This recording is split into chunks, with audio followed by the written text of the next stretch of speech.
Vamos direto ao ponto nesta nossa análise de hoje, adotando uma visão estritamente jurídica. A verdade nua e crua dos tribunais é a seguinte: nunca foi tão fácil criar uma música, né? Mas olha, nunca foi tão absurdamente complexo proteger os direitos de quem realmente a cria. Hoje, a inteligência artificial consegue gerar faixas inteiras em segundos, clonar vozes famosas e distribuir tudo isso para o mundo inteiro. Mas, legalmente falando, qual é o custo de tudo isso para quem vive da arte? A crise jurídica central que a gente está enfrentando se resume a uma pergunta fascinante e um pouco assustadora. Quando uma máquina gera uma música clonando um artista, de quem é de fato a autoria? Quer dizer, quem é o dono legal dessa voz sintética, para que bolso vão os royalties e, o mais importante de tudo, quem é responsabilizado quando rola um abuso? Esses são dilemas bem complexos que exigem da gente uma postura de defesa superativa. Então, para a gente navegar nesse verdadeiro labirinto legal, a pauta da nossa consulta é bem direta. Vamos passar pelo choque jurídico da IA, depois a batalha pela autoria, a proteção da voz sintética, as cláusulas e estratégias contratuais e, para fechar, monetização e licenciamento. Vamos detalhar aquelas estratégias exatas de defesa e as oportunidades de lucro que o mercado da música precisa aplicar para ontem. Começando pela seção 1, o choque jurídico da IA. A verdade é que a infiltração da inteligência artificial na produção musical já afeta absolutamente todas as etapas da indústria. Desde a composição até a distribuição, o uso de algoritmos acontece solto, muitas vezes sem que os próprios criadores percebam que estão alimentando essas bases de dados. A grande questão jurídica agora não é mais se a IA vai impactar o mercado, mas sim quem vai ter o controle legal sobre ele. Avançando para a seção 2, a batalha pela autoria. E é bem aqui que a gente encontra o coração do problema. O nosso sistema jurídico atual está quase em colapso, tentando descobrir quem é o dono dos direitos de uma obra quando um algoritmo fez a maior parte do trabalho pesado. O ponto crucial perante a lei é muito simples e direto. Direitos autorais exigem criatividade humana, ponto final. Eles requerem intenção artística e uma capacidade de autoria clara. E o que isso significa na prática? Que uma inteligência artificial, como não tem personalidade jurídica civil, não pode ser autora de nada e muito menos responder a um processo por infração. O contraste jurídico aqui é gigante. Pensa comigo. De um lado temos a autoria humana, ou seja, quando o artista usa a IA puramente como uma ferramenta, fazendo as escolhas criativas e direcionando tudo, os direitos de propriedade intelectual estão garantidos. Mas do outro lado temos a geração pura por IA, quando a máquina cria sozinha, treinada em cima de catálogos imensos sem um menor consentimento ou remuneração, a gente cai num vazio legal perigosíssimo. Porque, convenhamos, se a máquina aprendeu com a arte humana, a fonte original tem que ser justamente remunerada, não é mesmo? Essa é a grande disputa global do momento. Isso nos leva à seção 3, proteção de voz sintética. Vamos entrar agora no campo de batalha mais sensível de todos, o treinamento não autorizado de modelos e como proteger a nossa identidade vocal. Pessoal, a clonagem não autorizada não é só um detalhe, é um passivo gigantesco. Uma única faixa gerada indevidamente viola várias camadas de uma vez só, fere direitos de personalidade, direitos de imagem, direitos morais e os direitos conexos do intérprete. Mesmo que a música gerada seja 100% inédita, só o fato de usar a voz de alguém sem consentimento já é uma infração legal gravíssima e com muitas frentes. Eu adoro essa frase porque ela resume tudo. Juridicamente, a voz não é só um instrumento digital ou um pacote de dados jogado por aí. A voz é identidade. É uma marca registrada, o reconhecimento público de uma pessoa.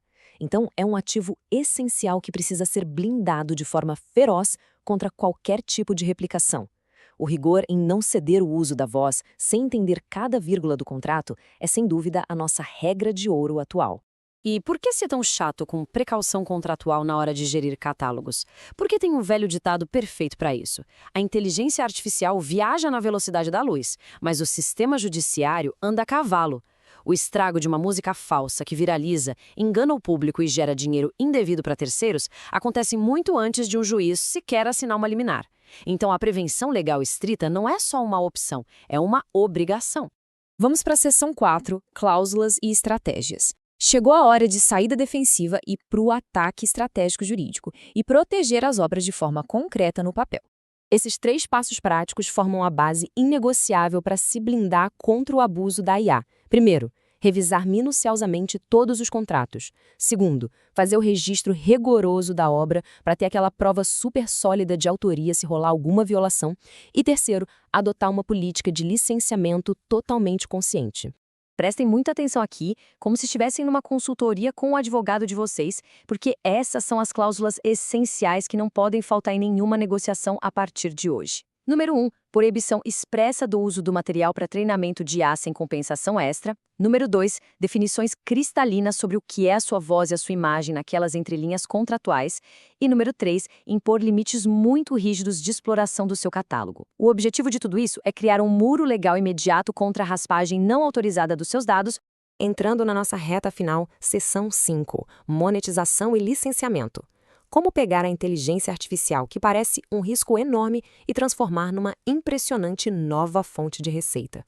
A grande diferença entre o caos total e o profissionalismo na era digital está justamente na mudança do modelo comercial. A gente precisa sair daquele modelo não autorizado, que é super parasita sem pagamento e sem transparência nenhuma, e migrar para o modelo de licenciamento consciente. Com datasets de voz bem licenciados, os profissionais garantem o controle sobre como cada projeto vai ser usado e asseguram uma remuneração justa caso o seu trabalho seja usado para treinar as futuras máquinas. Isso é literalmente virar o jogo. Porque olha, quando a proteção está em dia e o controle legal continua estritamente nas mãos humanas, a inteligência artificial se revela uma baita aliada. Ela permite expandir os catálogos de um jeito exponencial, criar versões alternativas, gerar faixas derivadas e até automatizar aquelas partes técnicas chatas da produção para focar em novos nichos. É exatamente assim que você bota a IA para trabalhar a favor da arte.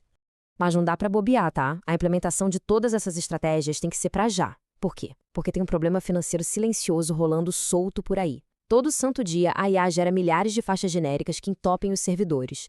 Só que o bolo de dinheiro das plataformas de streaming não cresce na mesma velocidade. Ele só vai sendo cortado em fatias cada vez menores.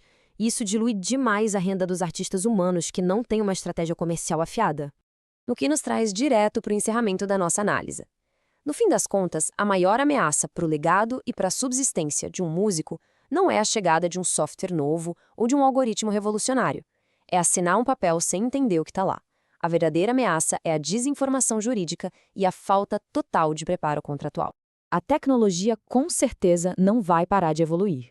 E a lei, como sempre, vai correr atrás do prejuízo.